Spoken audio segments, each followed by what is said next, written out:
Alright. What is up, guys? I am back with Daniel for a brand new series on Forza Motorsport 7. This is going to be called How to Tune with Dan and Taco. And essentially, what we're going to do is I'm going to tune a car, brand new to me, never been touched. I'm going to buy it right here, and it's going to go up against a benchmark. The benchmark is Dan's extremely fast Acura Integra Type R, and we're going to race it around Bathurst. That car has a lap bench already set. It's a 2-minute, 20-second flat lap around Bathurst. And my goal is to come close and or beat it. And when I run, he's going to actually be on the track with me. So it's going to be a proper race at the same time as trying to beat the lap record. So there's technically two goals. 1, beat Dan. 2, try and beat his record. And I'm going to keep a list of what cars do good and what cars don't. So, yeah. Just for those who are more interested in the technical side of things, the specs on that Integra are going to be that it's 300... with 245 race slicks all the way around, still front-wheel drive, naturally aspirated, and running a mishmash real-life Integra B-Series gears, namely an RS first gear, a GSR 5th gear, and a Type R 2nd through 4th. Yeah. It's, that thing is pretty insane. Alright, I'm just going to run the stock paint.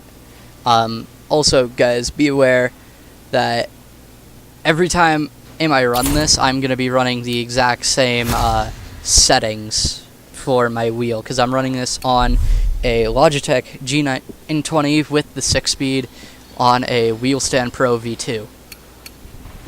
So all the settings are going to be the same.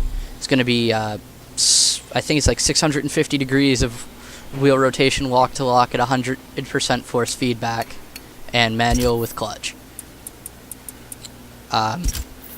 Other than that, it's going to be completely based off of the car in performance. And admittedly, these cars probably won't get tuned as much as I normally would tune them, because generally we spend a while on our cars tuning them, right, Dan? I think we spend more time tuning our cars than most people spend driving a car they built. I know, right? It's kind of sad.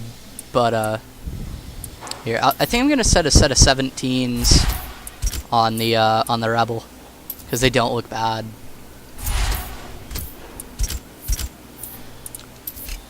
And, for those who don't know much about tuning on Forza, or any game, the biggest thing that you want to know is, go for all your handling stuff first. Your suspension, your tires, your drivetrain, not the engine itself. Because if you go and do the engine right away, then you're not going to have the ability to take corners at the speed that your car is capable of going.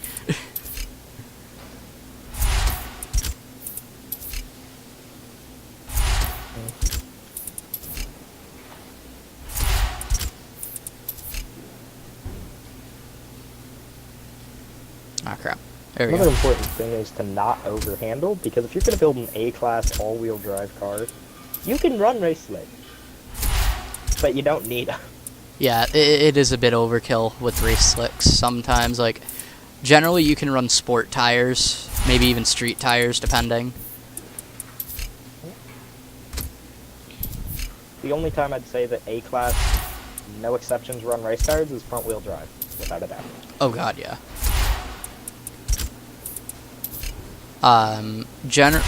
Or if you have, like what I'm building, a big, boaty American muscle car. Because big, boaty American muscle cars generally don't have the greatest lateral grip.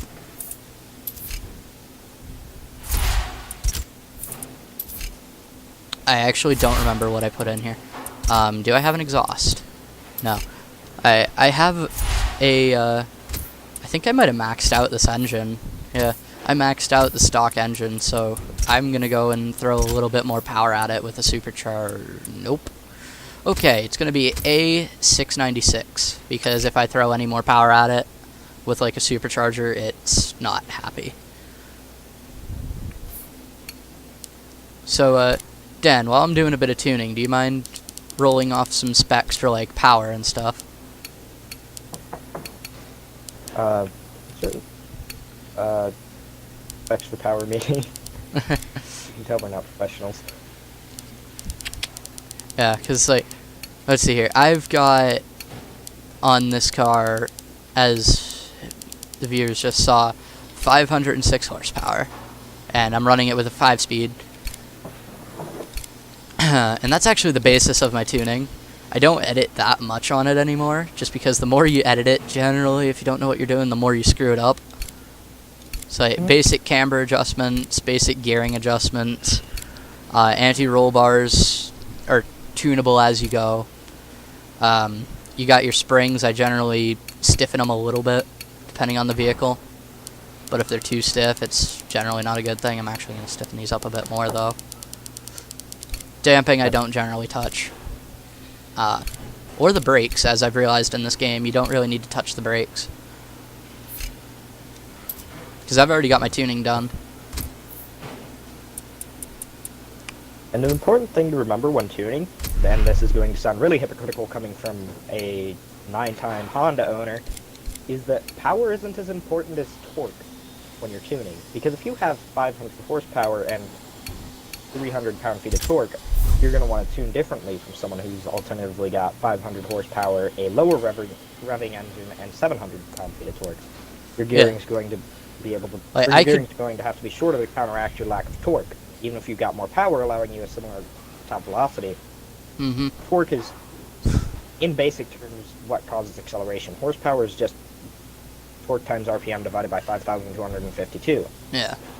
To put it in English for those who don't speak car, power is how fast you hit the wall. Torque is how far you bring the wall with you.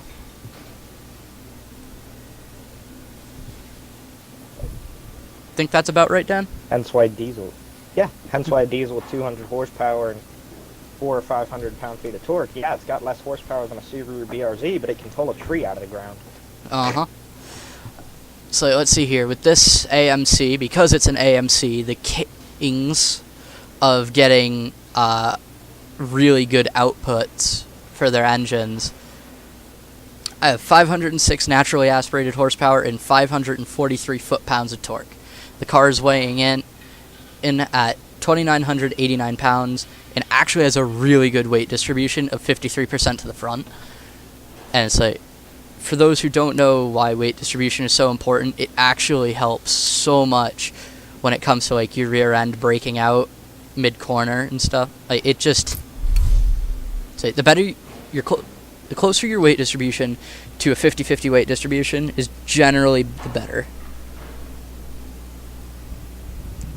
So unless of course it's front wheel drive. 50-50. Yes, because front wheel drive. Front wheel drive, you need a bit more weight over the front, keep some grip. Yeah, I'm running 55% or 56% weight distribution in the Integra because it allows for good grip off the line. Even though I've got to still run a longer LS/RS GS first gear, it allows for decent grip off the line. Yeah, Daniel here is the Honda nerd, and looks up actual gear ratios for his cars. I just kind of go for it. I want my cars to be realistic and achievable, so I'm just like, alright, if I run a Del Sol VTEC final drive, I run LS/RS GS first gear, Type R second, third, fourth, and then a GSR fifth, so I don't drop out of VTEC when I drop into fifth, but I don't have the shortened gear ratio. Like you were doing earlier. That would shorten my velocity. Yeah. Last night, like, super freaking late at night. It's like 3 in the morning. We were blasting around Bathurst, like we're gonna be doing in here today. And actually, no, it was at Hockenheim. He was having a clutch kick every few seconds to keep it in VTEC. Yeah, and once I got into fifth, I was running an LS/RS GS final gear, which is considerably longer. So when I would shift out of fourth, I would drop into fifth and drop entirely out of VTEC, which, for those who don't know or don't care about Hondas, because I know there's lots of those, if you drop out of VTEC in an all-motor Honda, you're just done for. Yeah. You're gonna get whipped by an Odyssey, Honda Odyssey. There's no saving you. Yeah.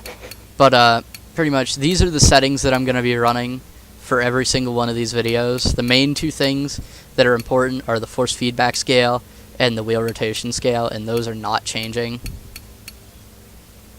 throughout the entire series. They're going to stay exactly the same, unless of course the vehicle I use has an extremely low amount of steering lock when I in real life.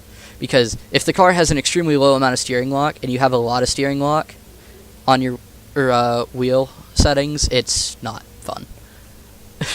Let's just put it like that. I tried driving an F1 car with a road car setup for wheel rotation, and it wasn't fun trying to get that thing around the first corner at Monza. Oh, absolutely. Well, you're gonna have to turn it 90 degrees to go the equivalent of a, 20 or 30 degree turn. Yeah. With the proper... It's not fun. I don't want to say telemetry, but the proper wheel setup. Yeah, with the proper amount of rotation available to you lock to lock. Say, I've got mine set up for 690, which is generally what I run for a road car. If it's a race car, I'll turn it down a little bit. If it's an F1 car, I'll turn it down to like 300 something. And then if I'm drifting, I go and put it on 420 degrees of rotation with 50% force feedback instead of 100. It's just easier.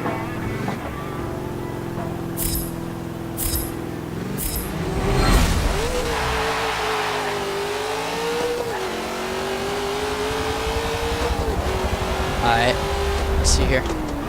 Heel toe into second around the first corner. Doing a bit of test and tune here.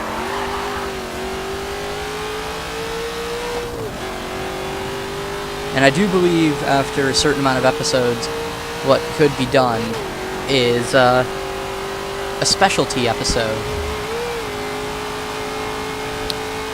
where Dan and I run two cars that we've already got built and just run them and try and set a new lap record. I don't know, what do you think about that, Dan? Yeah, I mean, we'd just be doing what we do all the time. Yeah, that's our goal, is set lap records. So I have a lap record in a very unusual car. It's the 1968 Dodge Dart Forza edition. And, okay, this could probably use a little bit of aero, actually. And that currently holds my record. Yeah. One of us has an incredibly torquey rear-wheel drive American car with tons of downforce, and I'm here with, 215 pound-feet of torque, no aerodynamics.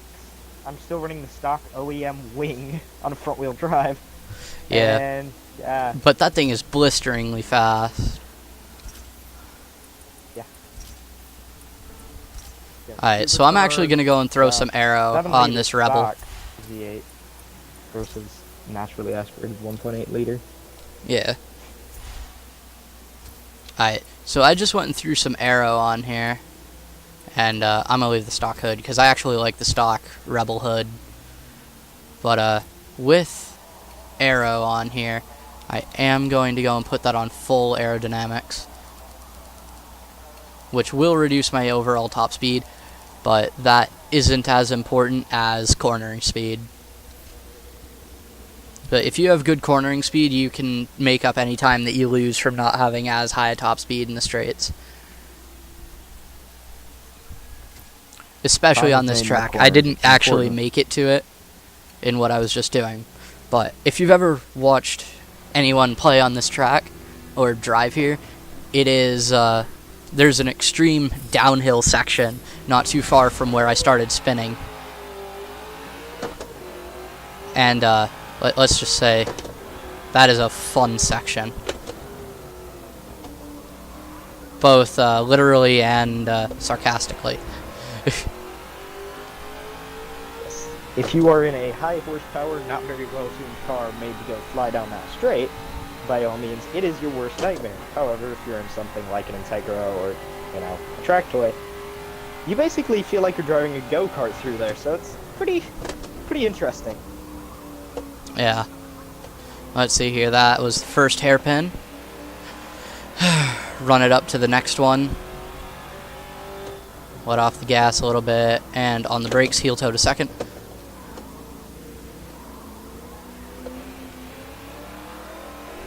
Also, if you're wondering why you're hearing a whine, and you're actually knowledgeable, and know that I didn't put a supercharger on this, the reason why you are hearing a whine is because of this wondrous thing called a race transmission and straight cut gears.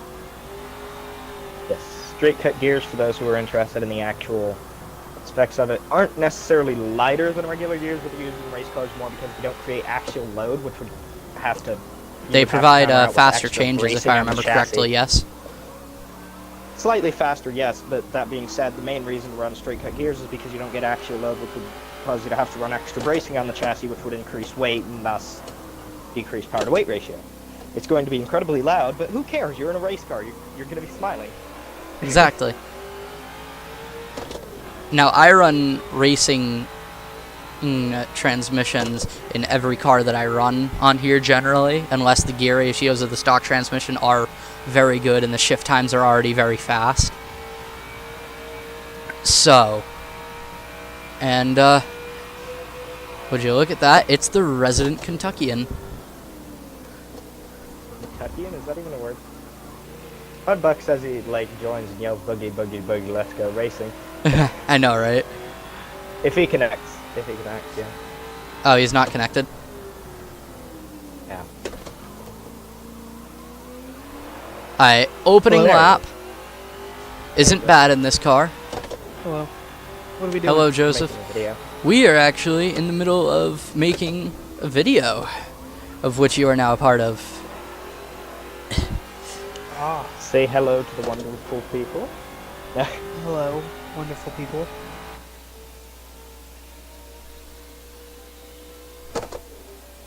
That's actually way too quiet. Yeah, I'm now. gonna try to get my driver score up so I can buy a NASCAR. Why, did you have to rent one last time? Yeah, and I did a 50 lap and didn't get no money. Yeah, that's what 50 happens laps. when you rent. I'm pretty sure you need to be collector level 3. Yeah. I'm level 2. Ah, you're not too far off. Just buy some classic muscle cars. You don't have to tell me twice. And now, Dan, I'm actually going to tune this because I am fighting oversteer in this thing quite a bit. For my anti-roll bars, I should loosen them to prevent oversteer, correct? Or tighten them. I forget.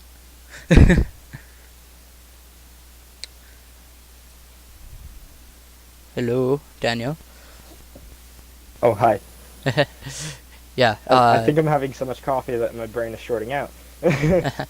Yeah, but for the issue of oversteer, tightening or loosening of the rear anti-roll bars? I forget. Okay, if you've got oversteer, you're going to want to loosen your anti-roll bars. Essentially, the stiffer they are, the less grip you'll have over those wheels. I mean, this is putting it very basically, but yeah, that's why I always run about 30 to 50% stiffer on the back of the front wheel drive. That way you can get lift off oversteer in a controlled manner. Lift off oversteer will kill you if it's not controlled. But that being said, if you can get it down, that's very useful. Hey, what's this video about? It's how to tune an A-class track car. yeah, it's just a how to tune. It's gonna be a series. Okay.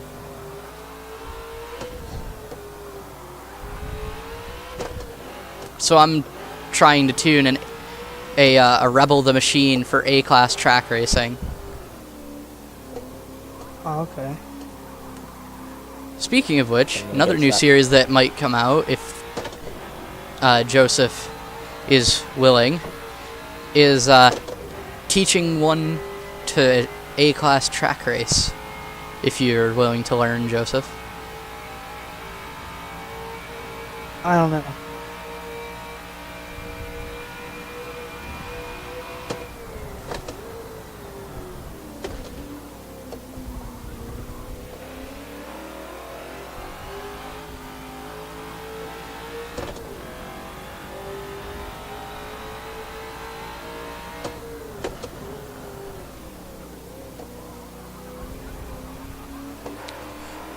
Second lap, little bit better. I improved by a couple of seconds, and I've binned it. To a point, I've binned it, at least.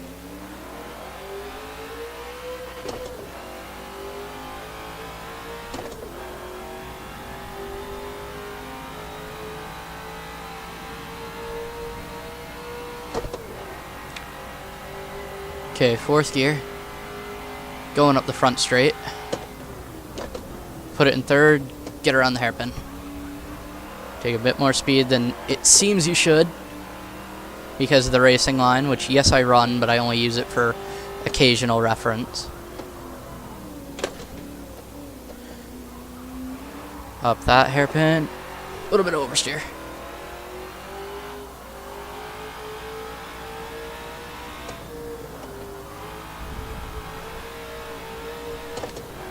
Yeah, I think my Dart has a much better suspension layout for the back for doing this. And yes, I'm going to rewind.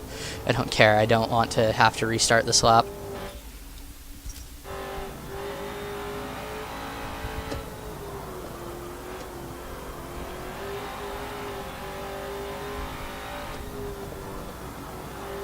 Dan, what was your average speed down the downhill here at Bathurst? I believe my average speed on the downhill, I know I dipped into the triple digits for a short amount of time, but yeah, I do that occasionally too. My car is more nimble and handling focused.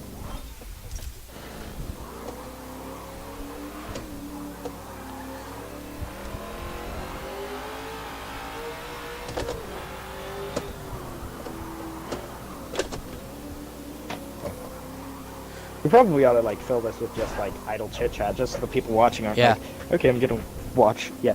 So, anyways, talking with my girlfriend now, and she's talking about there are all these vinyls she wants. I'm realizing I might have a problem because she's talking about, oh yeah, I want this and this and this, and I'm like, I kind of want to get Mother's Milk, but the Red Hot Chili Peppers, you know. I've actually got that on cassette. Tastes. Nice. Yeah. I believe the only thing I had on cassette was I may have had One Hot Minute on cassette. No, I had it on CD. Never mind. Funny, I was talking with someone and they said they really listen to a lot of music and they're like talking, and I like show them my Red Hot Chili Peppers playlist and it's got 126 different songs the band has made, or 195. And she goes, okay, the most songs I have from one musician is 9. So yeah, music's probably going to be something me and Taco talk about a lot because I think we like it more than the average humans. Yeah, let's see here. I'm wearing a Bring Me the Horizon shirt, listening to Bring Me the Horizon. Yes? I'm gonna go to Mingle's party for a little bit, and I'll be back here in a little bit. By then we should be ready to go and do some stuff, and he's gone. Okay. And the resident Kentuckian has left.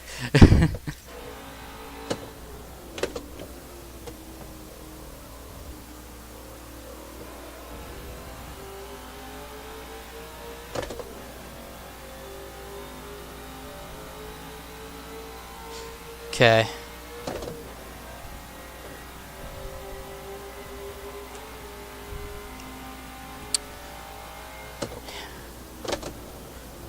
Up into that corner. Light on the throttle. Light on. And I'm in the wall. I'm actually quite satisfied with this tune, though, Dan. Would you like to go and start up a lobby? Sure. Clicking on Forza Driver's Cup is not going to help me. Yeah. You know what I think I need to do to get faster? Is I need to make a playlist of racing music, because my playlist just went from the Beach Boys to Hypnotic by Zella Day. I just go and put it on one specific artist that I want to listen to at the time, so. Oh, I can never do that. Because I can go, if I hit skip 3 times, I guarantee they'll all be different artists, so, or different genres. So we're going from Hypnotic by Zella Day, which is Beach Goth, Best of You by Foo Fighters, great song, Closer by the Chainsmokers, and let's see here. I'm listening to Shadow Moses right now. Moses? Shadow Moses. I don't know, it sounded like you said a hard S. Is a hard S even a thing? I don't know. I'm too hard of hearing. I have You no probably idea. just said it perfectly correct, and I just completely derped because I'm deaf. I don't know. I'm thinking I'm gonna change over to something a little different than that though. Should I listen to Atreyu? Bullet for My Valentine? Or Attila? That's your call. I'm gonna say Bullet. Yeah, I haven't going to actually quit listened to listening Bullet to for My Always Off Valentine again. in a long time. And I've got 70 songs from them, so the playlist will last me a little while. Alright, I so, don't actually have that much Bullet for My Valentine. yeah, it's good music too. What a shame. Good driving music. What a Very shame. edgy. Alright, so Yeah. here are the stats as I know them between the two cars. My braking acceleration are better. His top speed is better because he doesn't have any aero. And our handling, yours is slightly better, Dan. As is life in a front-wheel drive Honda with double wishbone suspensions. For the Yeah, I do believe that I have a company, live unfortunately, axle. went to McPherson. I do believe that I have a live axle. I find it On the funny back, talking about how so- great Honda suspension is, and here I am waiting for coilovers for my Del Sol so I can ruin what was great from the factory. Alright, there's Yeah. a 10-second roll-off delay, just for anyone... Oh, snap. I'm going to set it to actually judge us not based on where we finish, but rather what we do here when we race is scoring isn't time-based. Scoring is generally based upon who had the fastest lap, who got around the track fastest. Yeah. So I'm assuming we're going to do this collisions off as well? Or do you want to do it collisions on? I'm running Your choice. collisions off, yes. Alright. So there's a 10-second roll-off. We're doing this. Whoever runs the best lap time has the victory between the two of us. So Yeah. this is the Integra in question that he's going to be running. His own Race personal started. paint. Personal paint, personal tune. The Honda Boys Racing decals you might see on a lot of cars we build here. I haven't actually wanna used say them in a while, but Okay, I'm launching first. Oh, I thought I set a roll-off delay. I guess it got you rid of did, that. didn't you? I guess it got rid of the roll-off delay. Alright, always be careful coming into your first corner because your Tires are whether they generally be front or cold. rear, or all, even if you're all-wheel drive and you have a quick launch, are probably going to be cold. And if Yeah. you saw My that in the rear rearview tires mirror, warmed up. If you my look rear end on was the so on the bad. speedo, there's 4 little kind of squarish circles. Those are your tires and their respective heat at the time. So off of launch, because I get a bit of wheel spin, my rear tires heat up pretty quick, but my front tires are generally cold into the first corner. Into the second corner, because I've just gone down a really long straight and I'm under heavy braking, I'm generally able to get my front tires heated up by the second corner. If you look next to those little squares, that is my throttle and brake position, like how much throttle I'm using, how much brake I'm using. You have the speed, the gear I'm in, and the RPM that I'm at. So you guys can pretty much see everything that I'm doing as I'm doing it. You can also see the number of laps we have. We have it set to 5 laps, and the positions. So, and I've hit a wall.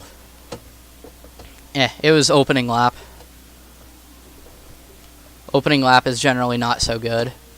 I will say that for either of us.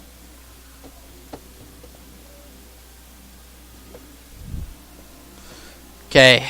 Another note, we've probably gotten better at talking while racing than most people, but some people have issues with it, so it Yeah, can be distracting. Some people just kind of just go and sit there, absolute silence, just continually start racing. We've had full-on conversations about things that are completely unrelated to racing during the middle of a race, and that, actually, last night, 3 in the morning, we were out here, like I was saying earlier. He was in that Integra, I was in my 68 Dart Forza edition. We were just talking 3 in the morning, and I set a personal best around this track, a 2:18.7. Or was it? No. What was my lap record? It was that a I set? 218 something. It was ridiculous. I think it was like a 2:18. It was low 2:18s. I know that, and that is ridiculously fast. Like the V8 supercars that, if you've ever heard of those, that run around here normally, I believe run very similarly to what I build to come out here and run, right? Or are they a bit faster? I believe they're a bit faster, but still, for what started out as a street car. Well, if you can call the super stock Dart a street car. It was street legal. It's very impressive. Street legal, yes, but streetable? Sort of. Debatable.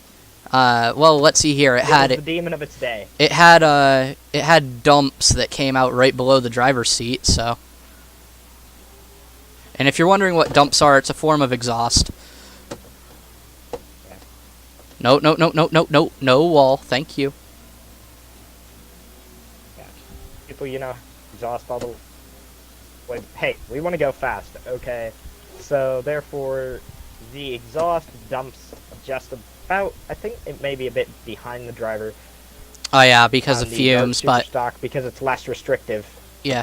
And allows exhaust gases out, which super loud too, and it sounds amazing because it's a big block 426 Hemi racing engine, even though they say it was the basic 426. Yeah, it was an RB block. Yeah.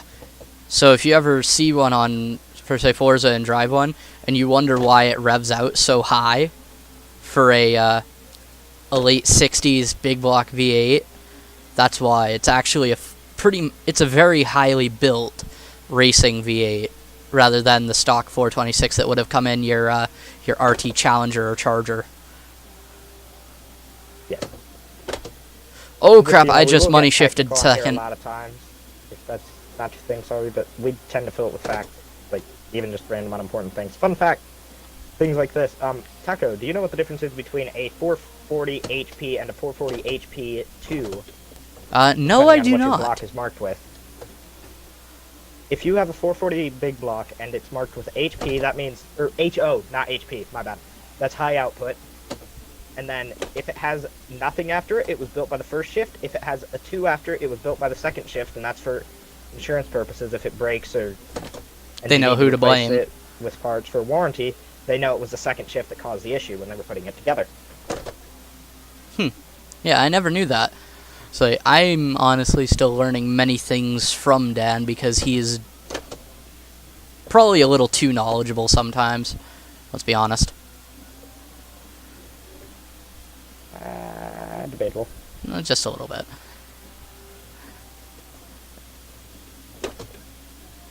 So between the entire Xbox crew that I play with on Forza, or that we play with on Forza, we're all nerds, honestly. I think the two of us making this video right now are probably the biggest nerds, and yeah, Kevin and Cameron fall a little bit behind that. To call you the senpai. I am the sensei. You are still learning. No. Oh God, dude, you're planning on going to Wyotech next year, so. No, I'm not. I'm going to college. All right. Yeah. Well, I figured I can go to Wyotech and get a job where I'm going to be on my feet all day, or with the kind of scores I'm getting on standardized tests and everything, I could quite literally go for aerospace engineering in college and make that dank money to buy me an NSX. Yeah. That's his. Not a new NSX. That's one of his dream cars. First gen NSX, I believe, right? Yes. Preferably as an RD edition. They only made 50, but it's got a lighter, full hard-top roof. It has race-tuned suspension, which is 0.9 pounds heavier. Yeah. Yeah. Yeah, you guys see what I mean? Yes, and they only made 50 of them. Number 00 is on display, and number 1 was actually sold to Alex Zanardi, the racing driver himself, and when he was in an accident that caused his legs to be paralyzed, Honda themselves actually supposedly took the car and gave it steering-mounted throttle, brake, and other controls. Dan, new clean lap, 2:19.977. Nice, nice. What's your This Integra may not be best the best so far? track car for here, but I've got a 221-888 clean thus far. Yeah, I am, to put it simply, the difference between the two of us, my preference is big boaty American cars that actually go around corners. His preference is sporty Japanese cars that go around corners better than they did stock, by a long shot. Yes.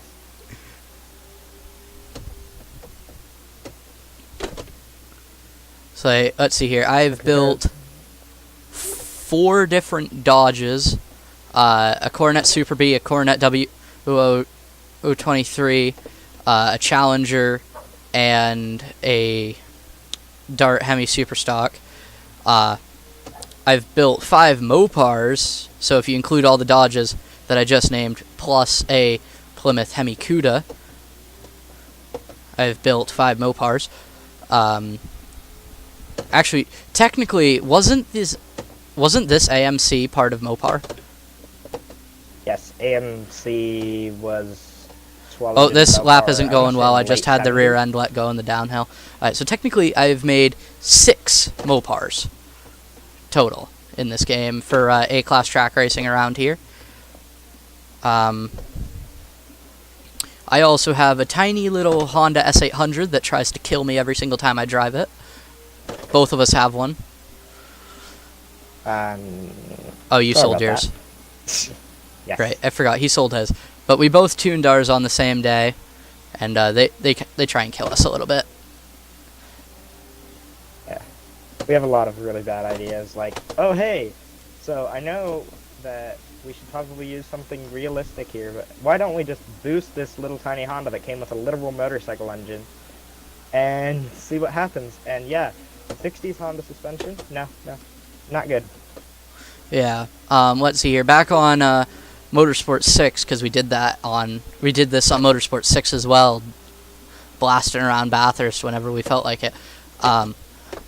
Daniel here actually took a step out of his comfort zone and built a Eleanor Mustang. Eleanor was a 68, I believe. I built a 71, yeah. Yeah, he built a 71. Oh, right, you built the Mach 1. Yeah. Yes. Yeah, but he went and built one of those, and that's where my original Coronet Super B came from. I went and transferred it over to Forza 7 because I liked it so much.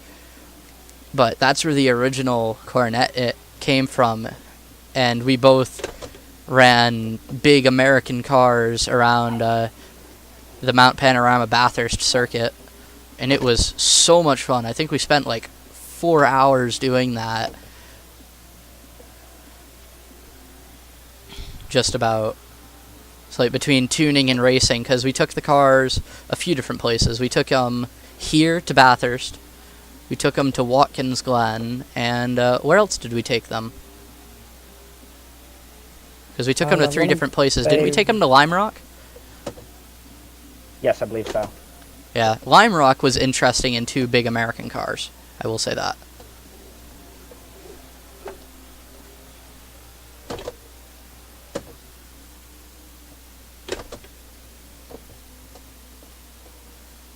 But, yeah. Sadly, he didn't transfer his Mustang over to here. It remains on Forza 6. What else do we always seem to be doing other than A-class track racing? Small tire drag racing? Well, we were all about autocross on Forza Horizon 3. Yeah, that was our other thing. We had an autocross layout in the parking lot of Surfers. So if you go and look a bit further back, I actually have a live stream from one of our meets. I believe that was the only public lobby we ever did autocrossing.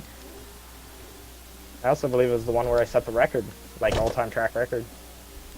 In a Mitsubishi. Best Evo. lap, Well, no, it was not 2:19.977. I beat it in my RSX. Hmm. Low bandwidth coming in the last corner. Woot woot. Yeah. To put it simply, that's it's never easy with this. 221-888, which kind Could be better, Yeah. but My we're talking thing is a little naturally bit banged aspirated up here. Honda on Bathurst. The Yeah. track originally intended for big, torquey. Well, let's see here. You've run some pretty fast Hondas around here. Let's be honest.